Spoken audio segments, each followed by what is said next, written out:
প্রথম দিন ইউনিভার্সিটি যাওয়ার জন্য আমি তৈরি। এ বাবা, এরা কোথায় থেকে চলে আসে রে, একেবারে গাইয়া।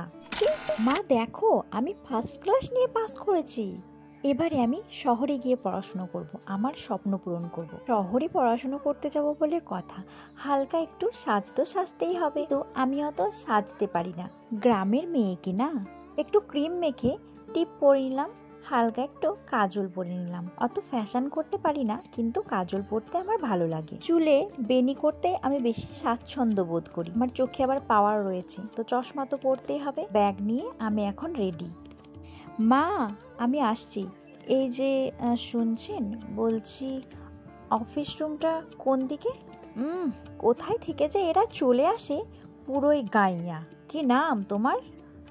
আমি অঞ্জলি। আর ড্রেস আপের হাল, তারপরে আবার কথাটাও দেখছি ঠিক মতো বলতে পারো না, আবার এসেছো এই ইউনিভার্সিটিতে পড়াশোনা করতে? যাও যাও, কোনো ধ্যাধেরা গোবিন্দপুরে গিয়ে ভর্তি হও গে, যাও। আগে নিজের চেহারাটা ভালো করে আয়নায় দেখে এসো। তুমি আদেও কি এই ইউনিভার্সিটিতে পড়ার যোগ্য? তোমার যা স্ট্যান্ডার্ড, সেরকমই একটা ধ্যাধেরে গোবিন্দপুরে গিয়ে ভর্তি হও গে, যাও। আমি গ্রামের মেয়ে, গাইয়া হতে পারি, কিন্তু আমার কলেজে আমি টপার। কিন্তু আজকাল দেখতে পাচ্ছি এইসব কেউ দেখে না, দেখে পোশাক আশাক, রূপ চেহারা। আমার বাবা খুবই স্বল্প মাইনের চাকরি করেন। সব সময় ভেবেছি ফ্যাশন করাটা আমার বোধহয় সাজে না, পড়াশোনাটাই ভালো করে করেছি। কিন্তু এখন দেখতে পাচ্ছি ফ্যাশন না করলে এখনকার সমাজ ইউনিভার্সিটি পর্যন্ত আমাকে পৌঁছাতেই দেবে না। তাই গ্রামের মেয়ে হলেও আমিও যে মেকআপ করতে পারি, আমিও ফ্যাশন করতে পারি, সেটাই এবার দেখানোর পালা। না, আমি আর কাঁদবো না। আমি যেমন রাঁধতে পারি, সেরকম চুলটাও কিন্তু বেশ ভালোভাবেই বাঁধতে পারি। এটা এবার সবাইকে দেখানোর পালা। কিন্তু কি করব, মনের কোণে যে অপমানের দুঃখটা জমে আছে, সেটা শুধুমাত্র কান্না দিয়েই গলতে পারে। আমি কখনো ভাবতেই পারিনি যে আমার গ্রাম থেকে মফস্বল পেরিয়ে শহরে পড়াশোনা করতে যেতে গেলে নিজেকে এতটা চেঞ্জ করতে হবে।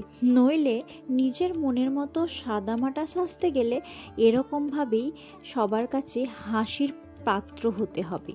সেদিনের পর আজ আবারও আমি ওই একই ইউনিভার্সিটিতে পা রাখবো। দেখি নিজেকে এতটা শহুরে কায়দায় চেঞ্জ করার পরেও আমি কি সবার কাছে একইভাবে হাসির পাত্র হয়ে থাকবো। এবারে আমি রেডি ওই ইউনিভার্সিটির গণ্ডির মধ্যে প্রবেশ করার জন্য। এবার আমাকে কেমন লাগছে, গ্রামের সেই গাইয়া ব্যাকডেটেড মেয়ে, নাকি শহুরে আদব কায়দায় মরা মডার্ন মেয়ে? আরে ওটা অঞ্জলি না? সেদিনের সেই গাইয়া অঞ্জলি তো মনে হচ্ছে, কিন্তু এত চেঞ্জ। অঞ্জলি না, অঞ্জলি নয়, জাস্ট কল মি অঞ্জলি, জাস্ট কল মি অঞ্জলি, ওকে?